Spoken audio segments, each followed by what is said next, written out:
Recuerdo mi primera clase cuando ingresé al CBC en Avellaneda, la sede de Avellaneda, tuve ciencias políticas y lo primero, ni buen día, lo primero que dijo un docente fue, para mañana necesito que me traigan un fallo. Yo tenía 17 años, no tenía ni puta idea que era un fallo, ni sabía que se traían. Y luego dijo, porque lo vamos a analizar. Entonces dije, ok, no es que tengo que traer una equivocación, porque yo relacioné fallo con un error, no. Tenés que traer un fallo judicial.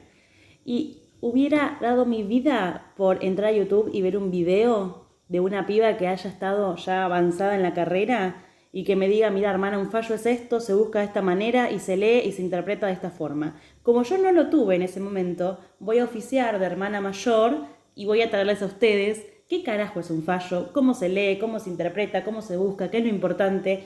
Y mi primer consejo antes de arrancar con la intro y demás es, por favor les pido, confíen en la persona que les llegue a dar un resumen de un fallo. Por favor, ojo con los resúmenes de fallos, porque puede ser un arma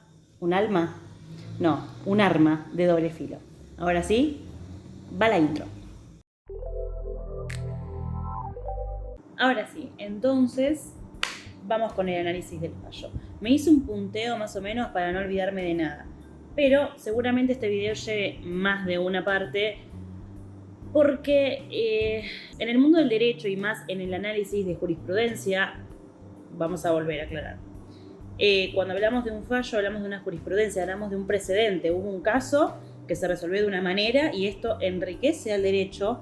Por lo tanto, nosotros, nosotras y nosotros lo estudiamos, lo traemos para ver en qué se basaron, para ver qué decidieron, para ver qué discrepancias hubo. Y para eso hay muchas cosas que tenemos que tener en claras. ¿Dónde buscar? ¿De qué año estamos hablando? ¿En qué contexto? Por eso esto abarca todo un estudio social, político, hasta incluso económico. Así que bueno, en primer lugar, prepárense y mi consejo es, hay que aprender a leer. ¿Qué estupidez estás diciendo, Luciana? Sí, bueno, a leer el derecho, a leer la interpretación de lo que dice y también de lo que no dice. Porque el derecho también se rige por omisión en muchos casos. Cuando uno no dice nada al respecto, hay algo que también está diciendo. El típico, cuando no recibís ningún mensaje, ¿eso es un mensaje? Bueno, en el derecho, ponele que también. Entonces, en primer lugar, el nombre del fallo. Vamos a empezar con lo básico. ¿Qué tenemos que pensar? Que está el actor y está el demandado. Está el que impulsa esa demanda que después se convierte en un fallo y en una sentencia contra el demandado. Es decir, por ejemplo, si yo fui a juicio con YouTube, iría Luciana Díaz con, que es la C y la barra, eso significa contra, con YouTube Argentina. S barra, que significa sobre, por ejemplo, material audiovisual inapropiado, daños y perjuicios, homicidio culposo, no sé, lo que sea. Y así con todo. Luciana Díaz con Estado Nacional, Luciana Díaz con Fivertel, Luciana Díaz con Martín Guzmán, no sé, lo que sea. Entonces, en primer lugar eso, divisar bien el nombre del fallo y acordarse que primero va el actor, luego el demandado y luego la causa, el sobre. ¿Dónde buscar? Bueno, páginas confiables en lo posible. Si lo vamos a buscar por internet, páginas confiables. Por ejemplo, en la página del Estado Nacional, los fallos que tengan que ver con el Estado Nacional. Si estamos buscando un fallo de la Corte Suprema o buscando fallos de la Corte Interamericana de Derechos Humanos, cada uno de ellos que acabo de mencionar tiene su página oficial y tiene su biblioteca online donde se puede, de hecho ahora se los voy a poner acá en pantalla, les aparece con un cuadro, con el nombre, las personas que están involucradas, el año en el que estuvo involucrado, dónde se dio, etcétera, etcétera, etcétera. Páginas confiables siempre. Si ustedes están estudiando la carrera de Derecho, seguramente su docente le va a saber dar una página eficiente y segura, o si no, lo buscan ustedes, obviamente con el criterio y con la lectura jurídica que previamente les dije. Segundo lugar, hay que saber dilucidar el año, pero acá, ojo, hay dos tipos de años que tenemos que tener en cuenta. El primero es el año en el que sucedieron los hechos, ¿sí? Esto nos va a poner en un lugar como les decía antes, en un contexto un poco más involucrado con la sociedad. No es lo mismo mirar un fallo que se resolvió hace 15 años, pero que sucedió hace 40, que un fallo que fue bastante corto y en un mismo lapso supieron resolver esas inquietudes. Fallos hay de muchos tipos, formas, longitudes, por eso les aclaro esto. Bien, entonces vamos a buscar el año en el que sucedieron los hechos y el año en el que fue dictado el fallo. A veces hay mucha discrepancia y sí, porque la justicia suele ser bastante burocrática y suele tardar bastante todo. Bien, vamos con el siguiente paso entonces, que es cuando empieza a desglosar los hechos. Los hechos, el objeto, el considerando, la resolución, bla, bla, bla. Todo lo que sea el cuerpo de la jurisprudencia en sí. Bien, el análisis de los hechos va a comprender bastantes cosas. Los hechos reales, es decir, ustedes van a arrancar a leer el fallo y van a ver que al principio va a estar todo clarísimo. Dice, se reúne, no sé, Luciana Díaz con Ricky Martin debido a que en el día de la fecha sucedió tal cosa, tal otra, bla, bla, bla, bla. Es como que te empiezan a contar el cuentito de lo que está pasando. Ok, ¿por qué entré en un conflicto jurídico con Ricky Martin? Jamás va a suceder eso. O sea, es Ricky Martin. ¿Cómo voy a entrar en un conflicto con Ricky Martin? No lo sé. Bueno, sigamos. Bien, encontramos entonces los hechos reales, el relato de lo que pasó, de cómo llegaron a esta instancia, de qué dijeron en las circunstancias anteriores, que, bueno, bla, bla, bla, bla, bla. Ahí mismo vamos a encontrar lo que se llaman las cuestiones de las partes, que es que cada uno va a decir, bueno, pasó esto, y la otra parte va a decir, bueno, pero pasó lo otro, bla, bla, bla, bla, bla. Como que le van a poner al juez, le van a servir al juez, mire, esto sucedió, esto dije, esto no dije, esto hice. Ok. Y ahí vienen los hechos procesales. Ojo, acá viene tu ojo de abogado, abogada y abogade. ¿Por qué? Porque acá tenemos que divisar, es la palabra, sí. Divisar el juzgado, el tribunal, a ver qué camino se siguió con el expediente. Esto es una causa justamente más procesal. Es como, bueno, esto sucedió, este es el chisme. Bueno, le pasamos al chisme el filtro del procesal. Esto se resolvió en el juzgado hace tantos meses, estamos en tal instancia, estamos en tal otra, no se llegó a tal otra. Todo lo que tenga que ver con ya el filtro jurídico para que el juez y para nosotras y nosotras que lo leemos, sepamos qué pasó, en qué contexto, cuál es la versión de los hechos y qué marco jurídico en cuanto a la competencia y demás estamos hablando. Una vez ahí, perfecto. Ahora estamos en la parte más jugosa. Ya presentamos los hechos, ya presentamos los casos, ya sabemos en qué año está hablando, quiénes están involucrados. Ahora vamos a ver cómo se resuelve y qué se resuelve y cómo se lee eso. Aprovecho este espacio antes de que lleguemos a el considerando, antes de que lleguemos a la sentencia y demás, a que me sigas en mi canal de YouTube, Será Justiciar, y también que se llama de la misma manera mi Instagram, @serajusticiar, donde tenés más contenidos, reels, juegos, encuestas, hasta un sorteo, etcétera, etcétera, etcétera. Así que dale, seguime. Una vez que estudiamos todo eso, que llegamos a este punto, sigue lo que serían las normas que se aplican al caso, los fundamentos y el holding, el famoso holding. Creo que ese es uno de los términos que más se escucha quizás en cuanto a fallos. Normas aplicables al caso, bueno, ya la palabra, la frase lo dice. Vamos a ver qué derechos están involucrados, cuál es la falencia, cuál es la negligencia, qué pasó, qué no pasó, qué es lo necesario que tiene que pasar, cómo se identifica, cómo se llega a esa conclusión, ¿no? Cómo se llega a que falta esta norma, a que esta norma no se cumplió, a que esta norma no alcanzó. Bueno, bajo toda esta aplicación a las normas del caso y principalmente bajo a los fundamentos del fallo. ¿En qué se basa? ¿En qué? Cuando yo voy a resolver, bueno, ¿de qué me sostengo? Bueno, en base a esto, en base a lo otro. Y acá viene el holding. El holding vendría a ser como lo que sostiene a la sentencia, ¿no? Es como, bueno, miren, claramente acá hubo una falla notoria en materia de derechos humanos. ¡Pum! Acá tenés. ¿Por qué? Bueno, porque la Constitución Nacional, porque el carácter supralegal de la Constitución, porque, no sé, la libertad es un derecho humano, porque la igualdad es un derecho humano, porque el nombre es un derecho humano, bueno, lo que sea. Pero el holding va a ser como, bueno, chicos, esto sucedió, Acá las normas aplicables al caso, acá el fundamento, en base a todo el holding. ¿Bien? ¿Vamos bien?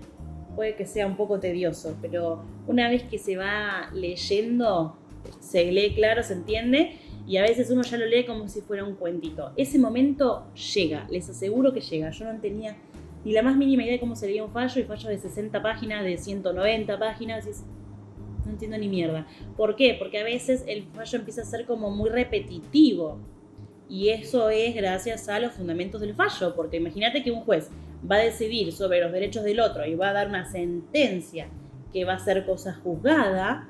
Obviamente va a tener que decir, bueno, chicos, a ver, yo decidí esto en base a esto, y vuelvo a repetir que pasó esto, entonces por eso decidí esto, entonces bla, bla, bla, bla. Está todo el tiempo justificándose, porque el derecho justamente se nutre de esa forma. Uno está todo el tiempo razonando, tomando el contexto social, tomando el contexto político, con perspectiva de género, por suerte ahora. Entonces, bueno, hay mucho fundamento y hay mucho material para decir, bueno, decidí esto por esto.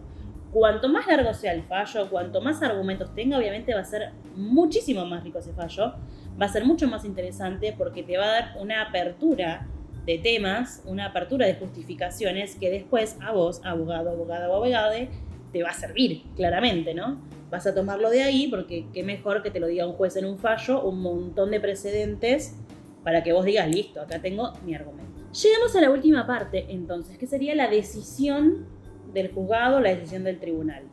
La decisión se va a subdividir, asimismo, en varias instancias.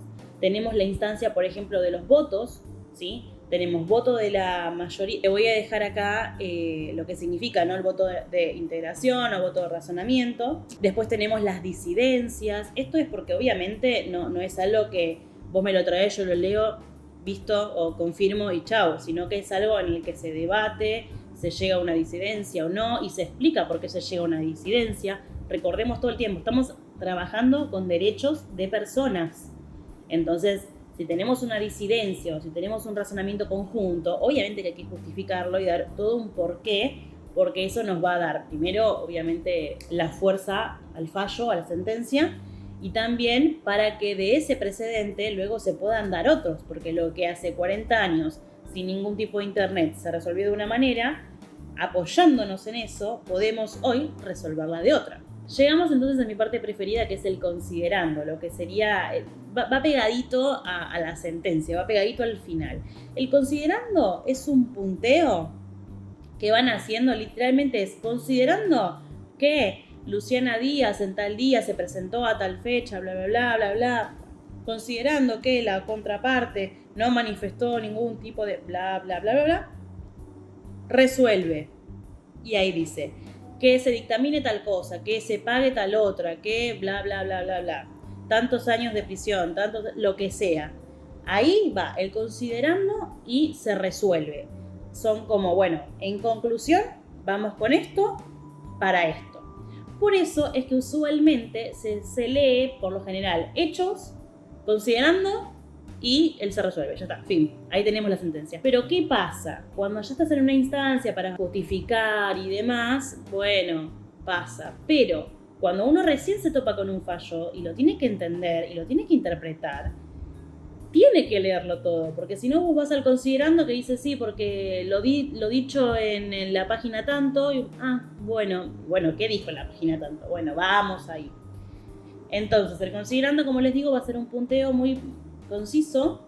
Por lo general a veces hay 8, 9, 12, 20 punteos, o a veces más puede ser, punteos, cuales el juez dice, bueno, yo resolví esto considerando estos punteos que son los principales del cuerpo de todo el fallo. ¿Estamos bien?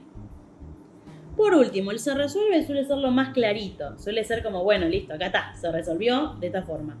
Pero bueno, sin todo este conocimiento previo es muy difícil llegar a un se resuelve, o sea, no lo vas a entender. Créeme que no lo vas a entender porque a mí me pasó lo mismo cuando leí un fallo por primera vez, que abrí y dije, se resuelve. A ver qué se resolvió y no entendía nada, claro, porque solamente leí el final.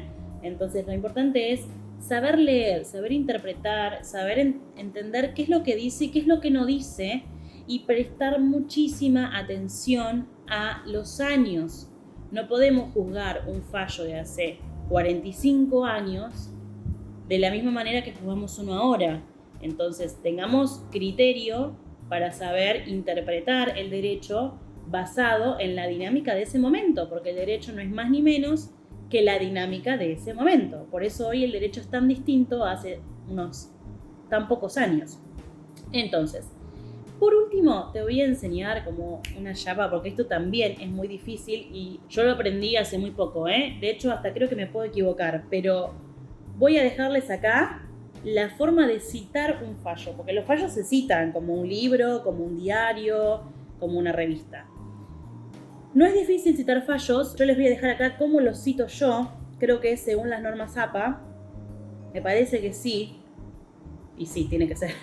Se lo voy a dejar acá de la forma en la que se cita, para que cuando tengan que justificar, visto en el fallo tanto, y van a bibliografía, no lo dejen al fallo solo, cítenlo.